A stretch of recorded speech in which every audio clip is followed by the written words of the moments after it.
Today I'm going to talk about the preamble of the Constitution. Okay. The preamble is introduction, which declares the purpose of a document. At the time the Constitution was written, that was pretty common in legal documents and such to put a preamble declaring your purpose. And this, the preamble was actually not even proposed until pretty late in the Constitutional Convention. And it initially was proposed a pretty brief one that didn't say very much. And then Governor Morris, who was a member of the Committee of Style, in the last week or so, a couple weeks of the convention, went through to make sure that the style of how things were said in the Constitution was good. And he composed this preamble. He was also a delegate from Pennsylvania. So the preamble he composed and was accepted was, "We, the people of the United States, in order to form a more perfect union, establish justice, ensure domestic tranquility, provide for the common defense, promote the general welfare, and secure the blessings of liberty to ourselves and our posterity, do ordain and establish this Constitution for the United States of America." As you can see in my in my background, I have the text of the first page of the written official copy of the Constitution, and you can see it starts out with the preamble at the top, "We the people," in large letters, and then of the United States, and continues on. Above the Article 1 is the preamble. So it starts out, "We the people of the United States." So this is pointing out that the origin of sovereignty is the people. That the sovereignty, the power, political power, originates in the people. And the only legitimate place government can receive that sovereignty is from the people. So the Constitution is an agreement between the people to grant certain limited powers to the federal government, and with other powers being reserved to the states or the people. The 10th Amendment clearly states that any power not explicitly granted to the federal government is reserved for the states or the people.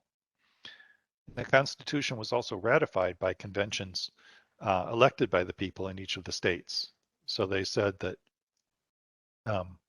rather than having the state legislatures vote on it, that they wanted the people to elect ratifying conventions to debate and decide if they should accept the Constitution or not. Another reason that it might not list the states it would be problematic if some of the states didn't actually ratify the Constitution. They'd initially proposed a preamble that listed all the states, but they decided against that because potentially the Constitution would take effect when 9 states ratified it in those particular states. But if some states decide never to join, it'd be kind of bad to list the states that didn't join. But in the end, they all did join, even Rhode Island, which was the last to ratify it. This contrasts with what we see in the Articles of Confederation, which states in its preamble, "Articles of Confederation and perpetual union between the states of New Hampshire, Massachusetts Bay," and on down. They listed all of the states. But the Articles of Confederation was an agreement between states, whereas the Constitution is an agreement between the people of the United States. And it continues, "In order to form a more perfect union." So this was to improve on the existing and the plainly lacking union under the Articles of Confederation. The Articles were weak in a number of ways, particularly in that they needed unanimous support from all 13 states, and also that the Congress had no power to tax. So everyone recognized that the Articles of Confederation were a problem. And that was the whole reason that they had a constitutional convention in the first place, was to fix the shortcomings of the Articles of Confederation. In order to form a more perfect union is also stating that union already exists, but that they're improving on this and they're working towards perfection, even if they haven't achieved it yet. Continues with, "Establish justice." The most basic legitimate purpose of a government is establishing justice, because almost no one wants to live under an anarchy. 1 Peter 2:14 says governments are to punish those who do wrong and to commend those who do right. And justice occurs 128 times in the Bible, 30 in Isaiah alone. So it's a very important concept to God. In fact, justice is an attribute of God. In 1 Kings 3:11, God commends Solomon for asking for discernment in administering justice.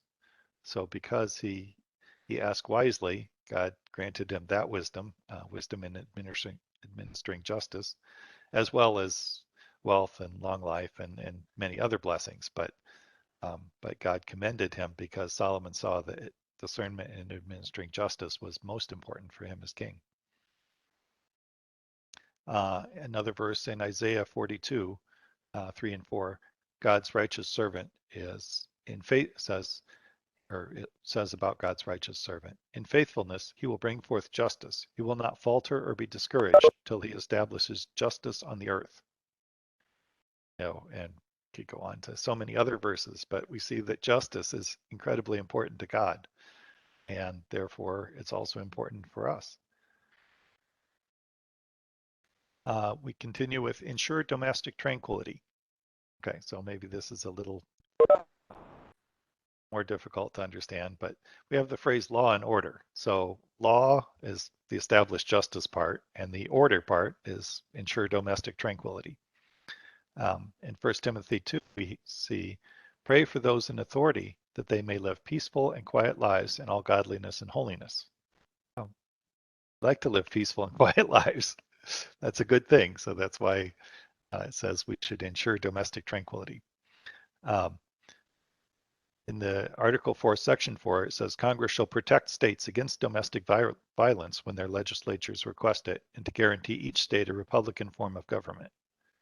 So both these are ways that we can ensure domestic tranquility, that we can have an ordered and peaceful life within our country.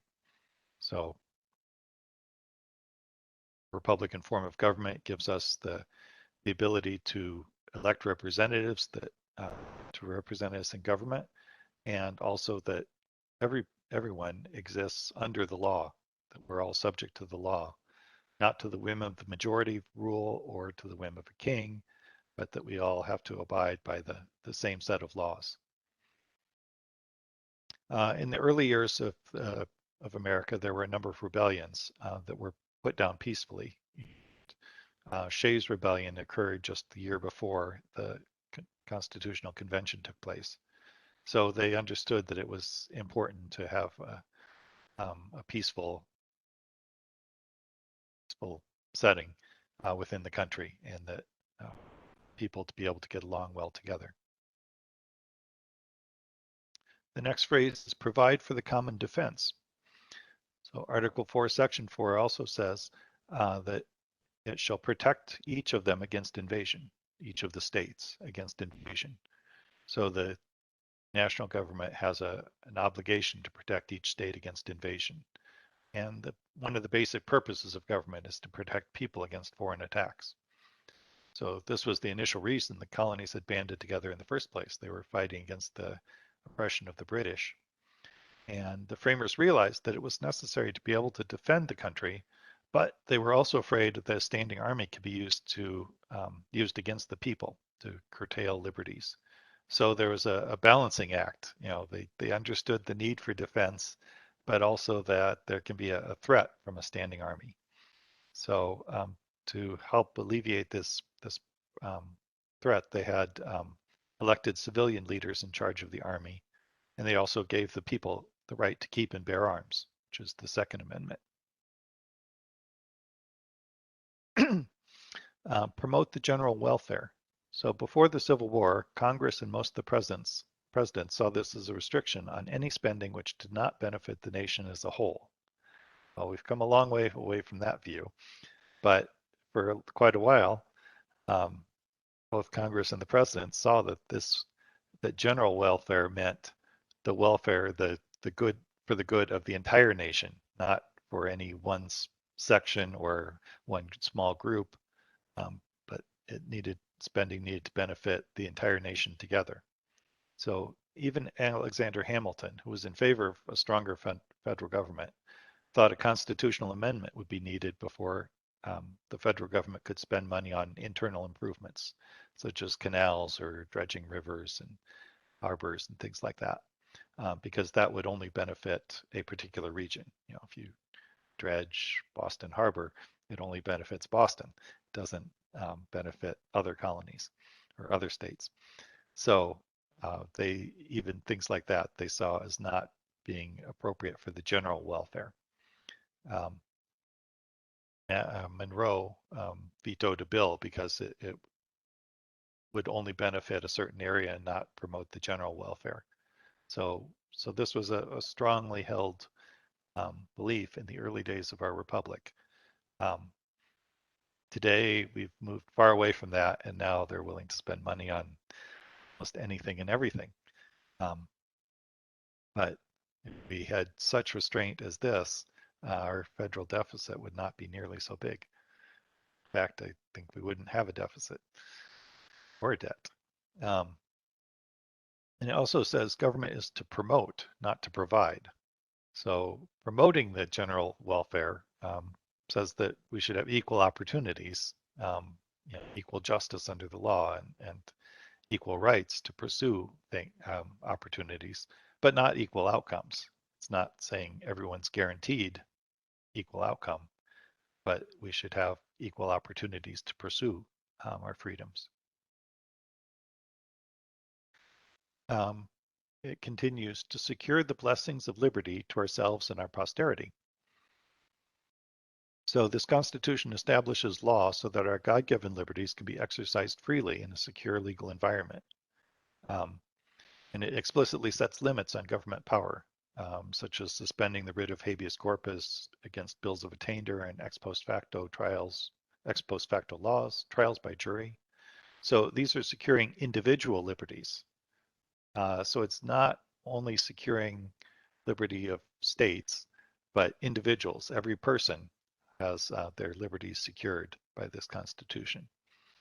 Um, the Fifth Amendment says that a person shall not be deprived of life, liberty, or property without due process of law. So it's clear that individual people have their liberties and rights. And this is echoing the Declaration of Independence, which says they are endowed by their Creator with certain unalienable rights, that among these are life, liberty, and the pursuit of happiness.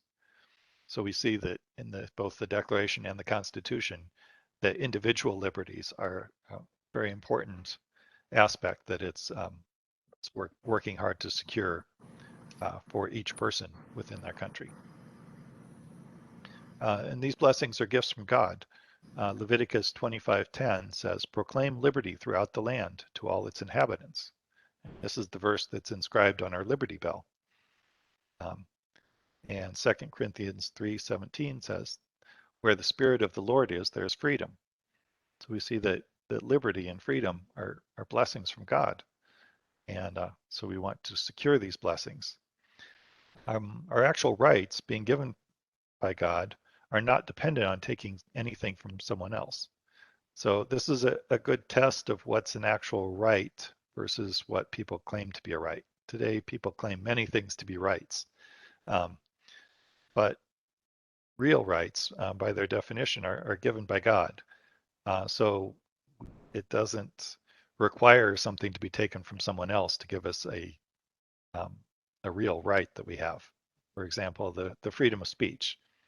I can talk and say anything I want. That doesn't cost anyone else anything. I can open my mouth and speak, but that doesn't mean that I have the right to force anyone to hear me. People can choose to listen or not as they see fit. Um,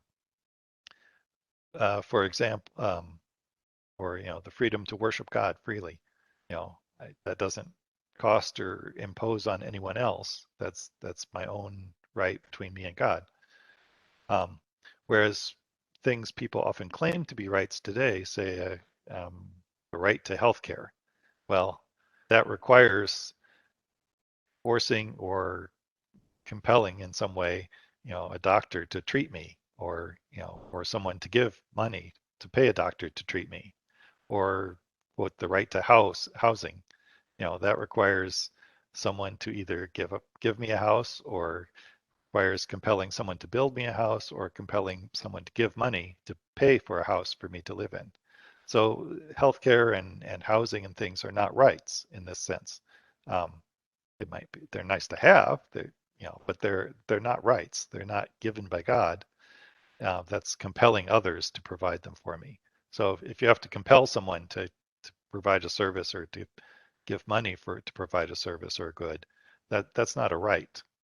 Um, so our rights are given from God and not dependent on taking something from someone else. So that's a important definition for what's an actual right. And this is to be a stable system for generations to come. Um, it's for our posterity, not just for the current generation. So it concludes with, do ordain and establish this Constitution for the United States of America. So the Constitution continues the principles stated in the Declaration of Independence for which Americans had fought a revolution. And to secure these hard-won liberties was not only for themselves, but for future generations. So they wanted them preserved. So for these reasons, the people established this Constitution for the United States of America. I wanted to touch again on the wisdom of the founding fathers in separating the powers and the sovereignty of the people. So people are fallen sinners, according to Romans 3:23, for all have sinned and fall short of the glory of God. So the founders understood this human nature, that we're sinful, that it's dangerous to give too much power to any one person or group. So therefore, they separated the powers. They separated them into legislative, executive, and judicial branches. So separating types of power: legislative, the power to make laws; executive, to execute or carry out the laws; the judicial, the power to interpret the laws. So different types of power are separated. They also separated different levels of power. So federal, state, local, and the people. Um, so they're just distributing types of power and levels of power. So the federal government in the Constitution is given certain powers. Other powers are reserved for the states or for the people. So they've split up the government and the power as much as possible. And they limited the government. The Bill of Rights limits the power of any government, any of these levels of government, to protect the rights of the people. So they didn't trust any government with very much power. So they separated and divided it as much as possible while still allowing it um, enough means to work. They didn't want an anarchy. So they understood that government has a needed role, but they wanted to limit it from getting out of hand and trampling the rights of the people. And as we see the next verse, Romans 3:24, people can be redeemed. All are justified freely by his grace through the redemption that came by Christ Jesus. So they trusted people to govern their own lives.